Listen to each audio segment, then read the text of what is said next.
이 레위기의 말씀은 1장에서부터 7장까지가 5가지의 제사의 규례가 주어졌었습니다. 8장부터 10장까지는 이제 그들의 제사장이 세워졌습니다. 그래서 이제부터 실제로 그들의 삶 가운데에 제사가 모든 사회, 모든 백성 가운데 실제로 실행될 수가 있었습니다.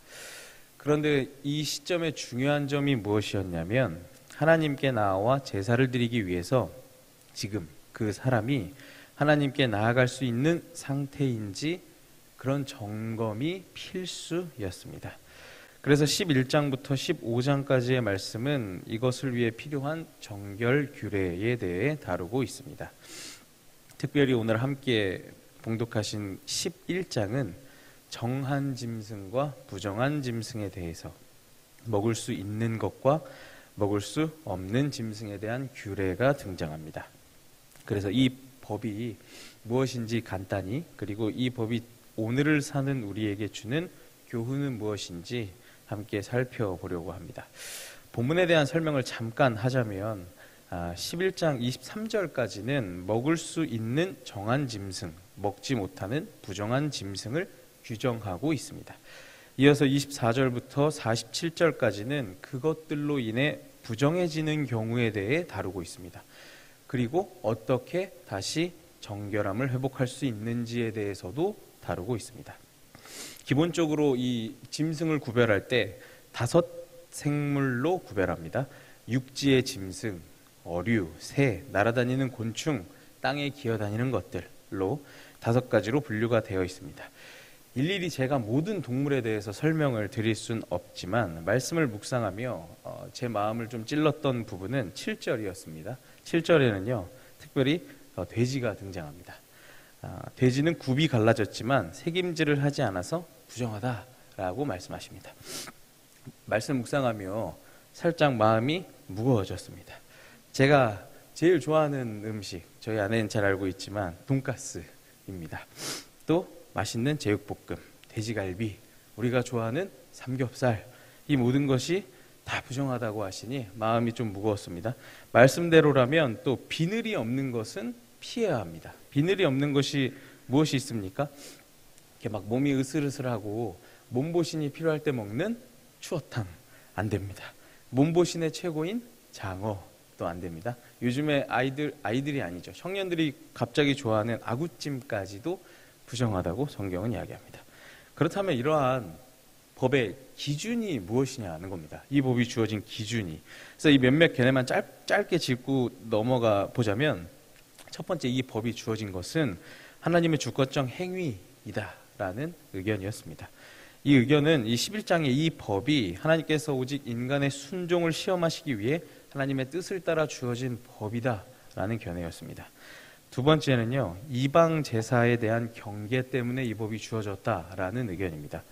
여기 나왔던 몇몇 동물들이 당시 이방 신들의 제사의 제물로 사용되었기 때문입니다. 마지막으로는 위생적인 견해 때문일 것이다 라는 의견인데, 여기 부정한 짐승들이 실제로 좀 위생적으로 사람들에게 좋지 않다라는 그렇게 보았던 견해도 있었습니다. 이러한 법, 그리고 이러한 의견들이 있는 가운데 다행인 점은 사도행전 10장의 이른바 고넬료 사건, 그리고 사도행전 15장 예루살렘 공의회의 결정을 통해서 공식적으로 이 레위기의 음식법은 폐지되었습니다. 따라서 이 법은 기독교인들의 삶에서 더 이상 문자적인 효력을 가지고 있지는 않은 것입니다.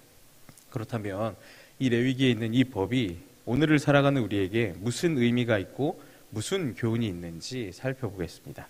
먼저는 하나님의 거룩함을 담는 것입니다. 우리 44절과 45절 말씀을 우리 다시 한 번만 함께 봉독해 보도록 하겠습니다. 시작.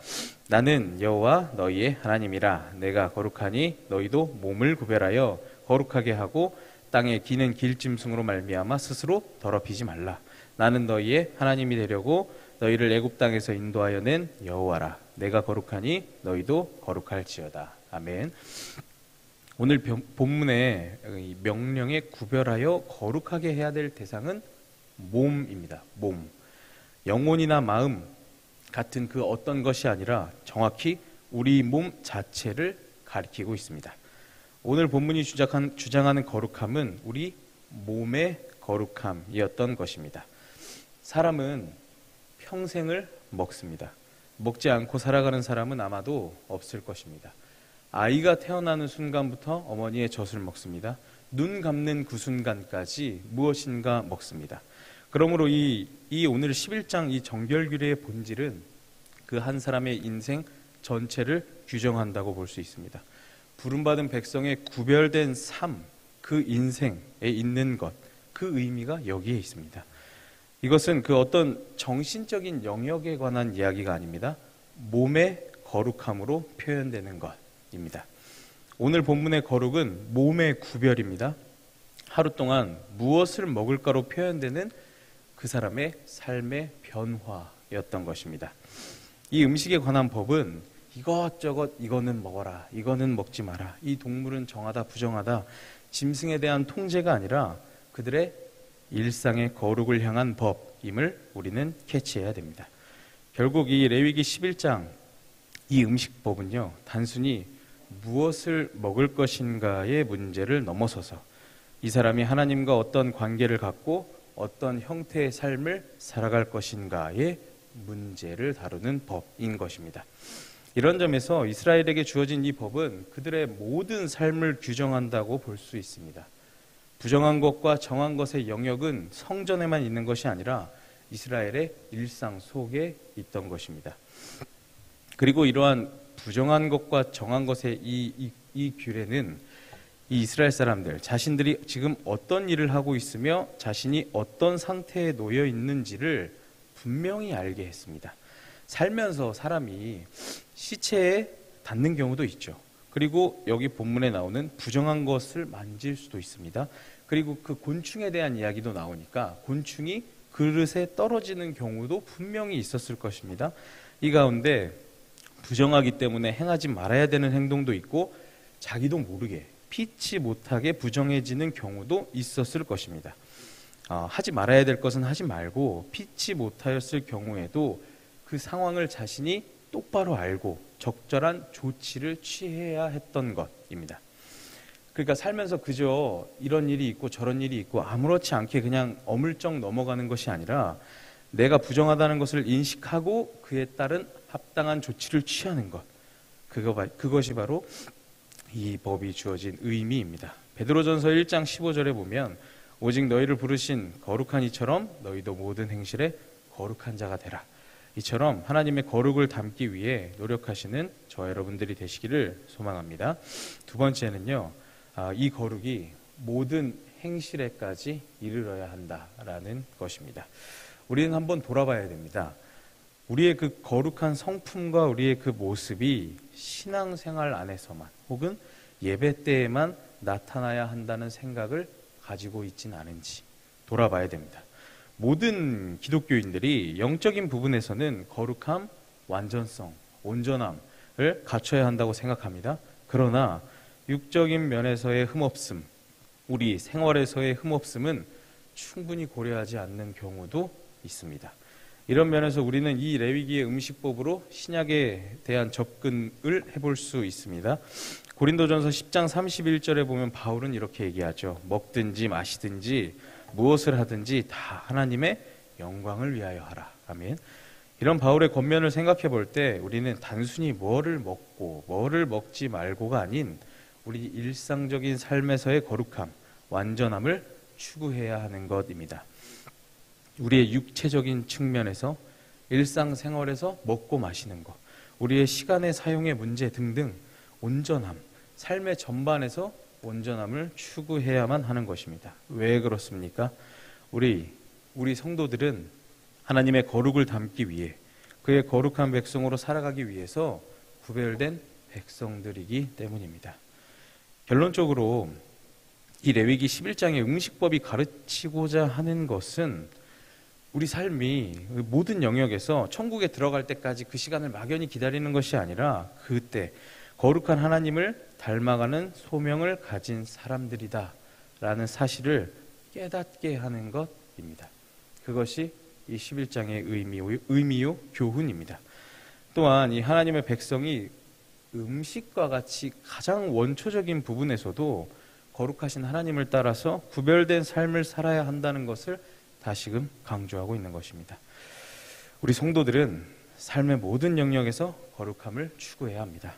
어느 부분은 내가 거룩하게 살고 어느 부분은 그렇게 살지 않아도 되는 것 아닙니다.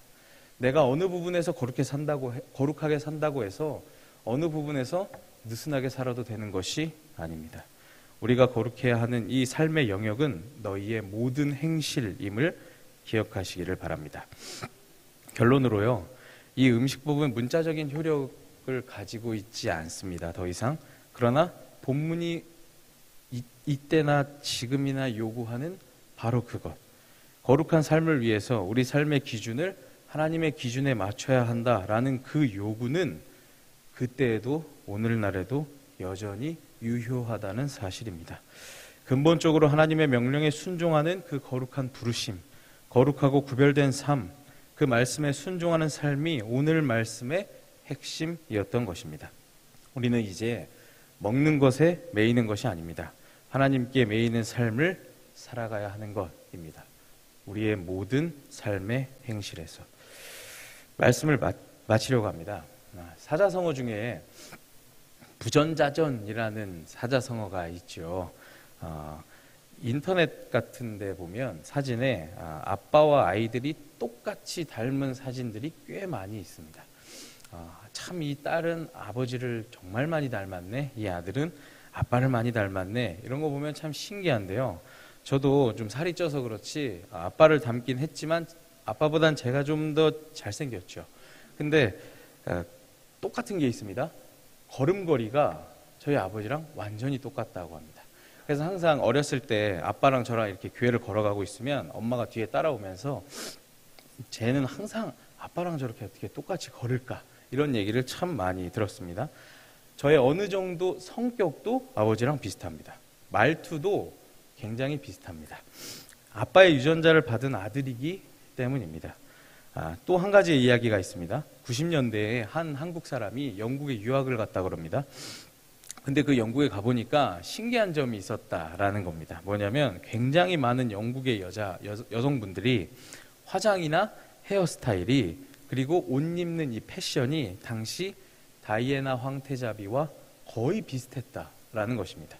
왜 그랬겠습니까? 영국 여인들에게 이 황태자비가 롤 모델이었기 때문에 그들이 흉내낸 것이 아니었겠습니까?